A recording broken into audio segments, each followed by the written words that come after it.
აბუდაბის სკანდალში გახვეული ოცნების დეპუტატები თბილისში არიან. მთავარი არხის მიერ გავრცელებულ ინფორმაციას, რომ ირაკლი ზარქო და ვიქტორ სანიკიძე საქართველოში დაბრუნდნენ, ადასტურებენ ივანიშვილის გუნდშიც, თუმცა ზარქოა სანიკიძე პარლამენტში არ გამოჩენილა. მთავარისთვის ცნობილი ხდება ასევე, რომ ოცნების არალეგიტიმურ დეპუტატებს მაქსიმალური ჯარიმა $80,000 დაეკისრათ. ჩვენი ინფორმაციით ირაკლი კობახიძემ თანაგუნდელების გასათავისუფლებლად ადგილობრივ მაღალჩინოსნებთან რამდენიმე ზარიც განახორციელა, თუმცა მის თხოვნას გაეთავისუფლებინათ ზარქოა სანიკიძეს შედეგი არ მოყვა და ისინი რამდენიმე დღე ისევ იზოლატორში დატოვეს.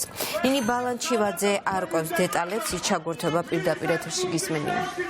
მთავარი არხის მიერ მოპოვებულ ინფორმაციას ადასტურებენ არალეგიტიმური ხელისუფლების, არალეგიტიმური პარლამენტის ეგრეთ წოდებული დეპუტატები. დღეს ეგრეთ წოდებულმა დეპუტატმა ლევან მახაშვილმა გააკეთა განცხადება, მან პრინციპში პირდაპირ დაადასტურა მთავარი არხის მიერ გავრცელებული ინფორმაცია, რომლის მიხედვითაც ქართული ოცნების დეპუტატები უკვე არიან საქართველოში. საქართველოში არის როგორც ირაკლი ზარქოა, ვიქტორ სანიკიძე, გელა სამხარაული, ასევე გოჩა ენუქიძე. ქართული ოცნების წარმომადგენელი მედიასთან საუბრობს, რომ კონფლიქტის ყველა მონაწილე უკლებრივ იმყოფება საქართველოში და დანარჩენ დეტალებთან დაკავშირებით ის აღარ ამბობს საჯაროდ. ასევე ის ადასტურებს იმასაც, რომ დიპლომატიურ წარმომადგენლობასთან იყო საკმაოდ აქტიური კომუნიკაცია საქართველოს ეგრეთ წოდებული ხელისუფლების მხრიდან სწორედ ამ საქმესთან დაკავშირებით, თუმცა დეტალებს აქაც არ ამბობს ლევან მახაშვილი, თუმცა ჩვენი ინფორმაცია არის ასეთი, რომ ირაკლი კობახიძე, ბიძინა ივანიშვილის პრემიერი აქტიურად მონაწილეობდა ამ პროცესებში, მან განახორციელა არაერთი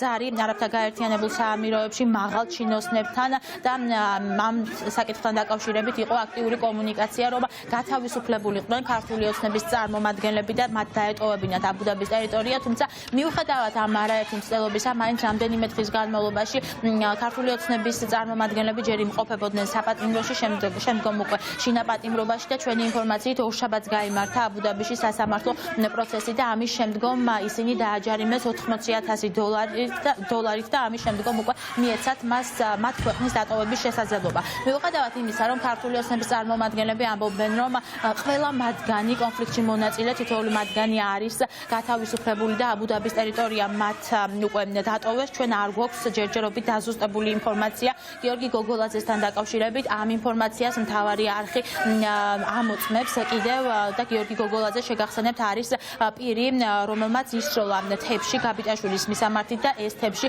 მოხდა სასტუმროს თანამშრომელს, შესაბამისად აქ უფრო მძიმე არის ბრალი მის წინააღმდეგ. აქედან გამომდინარე სავარაუდოდ ის ვერ იქნება საქართველოში და ვერ დაბრუნდებოდა საქართველოში, თუმცა მეტი დეტალი ალბათ უფრო ახლო მომავალში გახდება ცნობილი და დღეს ასევე ჩვენ დაუკავშირდით სალომე გოგიაშვილს, მის მეგობარს, ვთხოვეთ ინფორმაციის გადამოწმება ამ საკითხთან დაკავშირებით, რა ინფორმაცია აქვს, იმყოფება თუ არა საქართველოში, დატოვა თუ არა აბუდაბის ტერიტორია, თუმცა ის გვეუბნება, რომ ამ ყველაფერთან დაკავშირებით უნდა მიუმართოთ გიორგის ოჯახის წევრებს, ან უნდა ვკითხოთ დეპუტატებს, რომლებიც იმყოფებოდნენ მასთან ერთად, თუმცა დეპუტატები, ეგრეთ წოდებული დეპუტატები, მათ შორის ირაკლი ზარქოა არ პასუხობს ჩვენ სატელეფონო ზარებს, ჩვენ ვიყავით მის საცხოვრებელ სახლთანაც, თუმცა ის მიმდებარე ტერიტორიაზე არ გამოჩენილა, როგორც ჩანს. ახლა ისინი არიან დუმილის რეჟიმში, ვინაიდან მათ არ აქვთ კონკრეტული პასუხები, არ აქვთ მესიჯ ბოქსი შეთანხმებული, თუ როგორ იმარცხებენ იმ სკანდალთან დაკავშირებით თავს, რომელიც ჩვენ 13 იანვარს ვნახეთ აბუდაბიში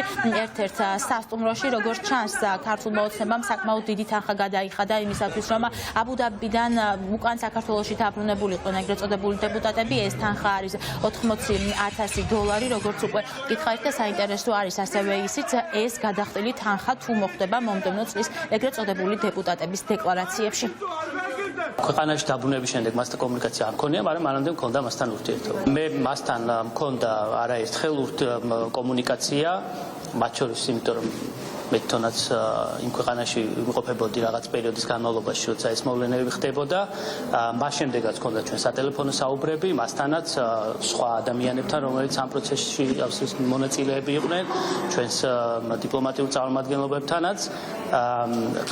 ამ კერძო საუბრის შინაარსზე ჩემი ინფორმაციით ისინი ყველა მათგანი საქართველოში იმყოფება უკვე. მე არ ვარ ოსი დაბრუნდა თუ არა, იმიტომ რომ არ ვიმყოფები საქართველოში. მე თვითონ არ ვარ თბილისში და ცოტა მოწყვეტილი ვარ ქართულ ამბებს. დეპუტატებს უნდა გითხოთ, იმიტომ რომ ალბათ თუ ერთად იყვნენ, იმათ უფრო ეცოდინებათ. ეხლა ამ წუთას სად იმყოფებიან. მე არა ვარ საქართველოში და რა გითხრათ. ამ ეტაპზე ხა რაც მე ვიცი, იმას ჩვენთვის დავიტოვებ, თუ დანარჩენი რაღაცა ტელევიზიისთვის და ამბებისთვის გნებოთ, მაშინ ან ოჯახს უნდა დავუკავშირდეთ, ან დეპუტატებს. დღეს ქართული ოცნების ეგრეთ წოდებული დეპუტატები, მათ შორის არ გამოჩენილან საკანონმდებლო ორგანოში. ჩვენი ინფორმაცია კი უკვე დადასტურებულად შეგვიძლია ვთქვათ, რომ შეესაბამება სინამდვილეს, ვინაიდან ამ ინფორმაციას მათ შორის ადასტურებენ ქართული ოცნების წარმომადგენლები. გუშინ წინ გვიან ღამით ჩამოფრინდა ეგრეთ წოდებული დეპუტაცია საქართველოში. მათ შორის არიან როგორც უკვე გითხარით ირაკლი ზარქუა, ვიქტორ სანიკიძე, გოჩა ენუქიძე, გელა სამხარაული, თუმცა ჯერჯერობით უცნობი არის ინფორმაცია გიორგი გოგოლაძესთან დაკავშირებით.